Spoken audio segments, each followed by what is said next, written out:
बहुत ज़्यादा गैप हो चुका है, एग्ज़ाम था, मगर we are back with new video और अब ये कंटिन्यू चलेगी। तो आज हम जानने वाले हैं कि कैसे इंडिया का इतना ज़्यादा कल्चर होने के बाद, इतना अलग अलग different type of culture language होने के बाद भी इंडिया यूनाइटेड है। तो चलिए आज की वीडियो शुरू करते हैं। इतना डिफरेंस कल्चर, इतना डिफरेंट लैंग्वेज होने के बाद भी आज इंडिया एक कंट्री है, यूनाइटेड कंट्री है। तो ये भी दुनिया के लिए बहुत बड़ा क्वेश्चन बन के आता है, मगर ऐसा क्यों है? आप देखोगे, एक यूनिटी होने के लिए क्या होना चाहिए?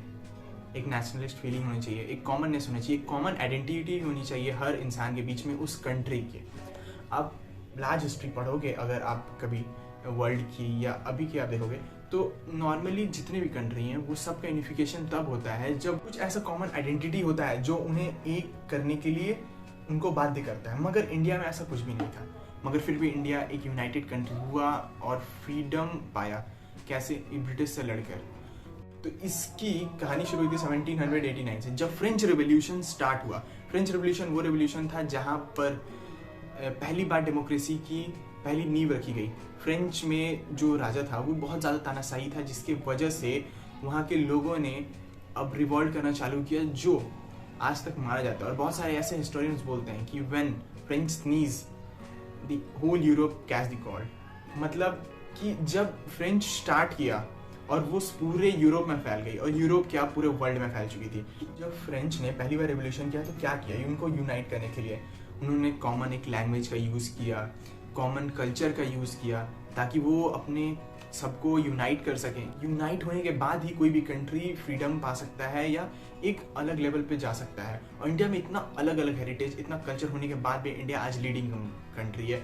ऐसे बहुत सारे कंट्री जिसमें यूनाइटेड सेम चीज़ है, सेम लैंग्वेज है, सेम कल्चर, सिर्फ एक, मगर फिर भी वो लीडिंग नहीं है। जैसे कि हम देख सकते हैं जर्मन और इटालियन के ही, वो बहुत जब स्टार्टिंग हुआ तो वो लोग का सबसे बड़ा रोल था कि वो लोग कॉमननेस को पकड़ा। फ्रेंच को देखिए, जर्मन को देखिए, इटालियन को देखिए, वो लोग एक कॉमननेस को पकड़ा, या ब्रिटेन हो गया, वो सबको कॉमननेस को पकड़ा, कॉमन लैंग्वेज को यूज़ किया, और कॉमन लैंग्वेज को यूज़ करके वो कॉमन कल्चर्स का, कॉमन फोक डांस का, स्टोरीज का, पेंटिंग्स का यूज़ किया गया, जिसमें उन लोग एक कॉमन आइडेंटिटी बनाकर उस कंट्री को यूनाइट किया। बहुत लोग ऐसे ही बोल सकते हैं कि भाई इंडिया में बहुत ज़्यादा रिच रिसोर्स है, इसकी वजह से हो सकता है। तो क्या सिर्फ इंडिया के पास रिच रिसोर्सेज है? इंडिया ऐसा तो नहीं है।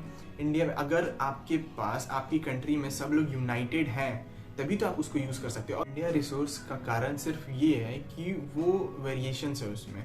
बहुत सारी ऐसे कंट्री जिसमें रिसोर्सेज, जैसे साउथ अफ्रीका है, उसमें रिसोर्सेज हैं, मगर वो लीडिंग कंट्री नहीं है। आप देख लो, जापान एक ऐसा कंट्री है जिसमें रिसोर्सेज बिल्कुल भी नहीं है। मतलब है, ऐसा नहीं है, मगर उतना पावरफुल नहीं है। और उसकी 60 to 70% पॉपुलेशन ओल्ड है, मतलब जिसका एज 50 प्लस है, 50-60s के आसपास का है मोस्टली पर्सन्स का एज। और वह आए दिन, हर कुछ दिन पे भूकंप आया रहता है, तो हमेशा कभी इधर फटता है जमीन, कभी उधर फटता है, मगर फिर भी वो एक लीडिंग कंट्री है। इंडिया भी एक लीडिंग कंट्री है क्योंकि उसमें यूनाइटेड है। अगर आप इंडिया को यूनाइट करने की कोशिश करोगे, एक लैंग्वेज में लाने की कोशिश करोगे ना, तो इंडिया बिखर जाएगा। इंडिया सिर्फ इसलिए यूनाइटेड है क्योंकि उसमें हर रीजन को, हर लैंग्वेज को फ्रीडम है कि वो अपनी तरह से जी सकते हैं, अपने कल्चर को यूज कर सकते हैं। इसलिए इंडिया में वेरियस कल्चर होने के बाद भी इंडिया यूनाइटेड है, और वो अलग ही तरह से ग्रो कर रहा है आज।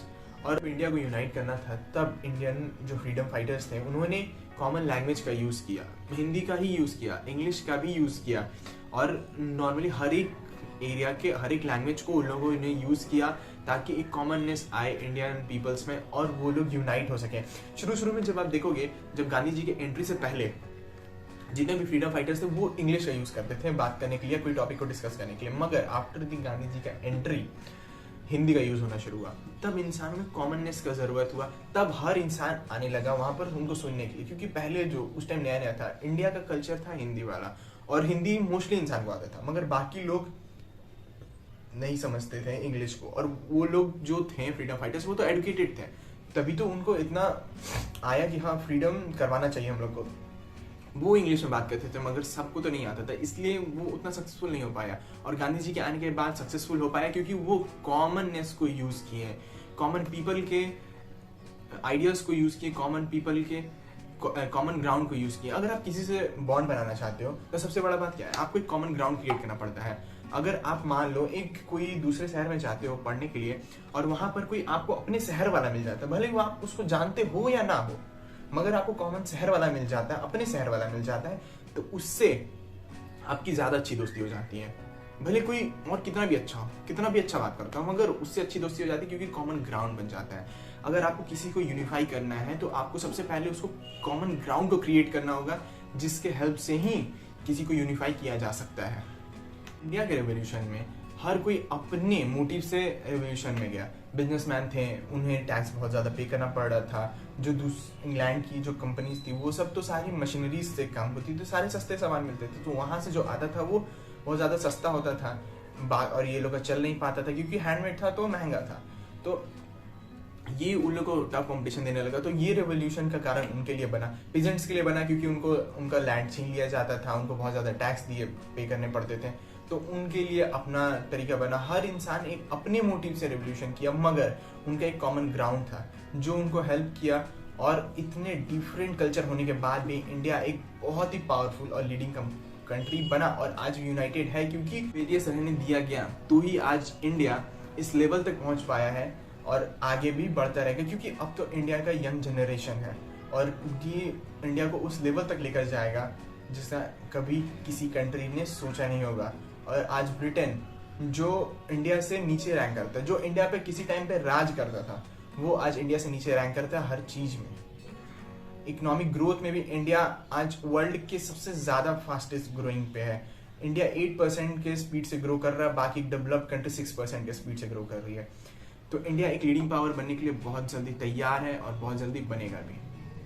तो आज के लिए बस इतना ही।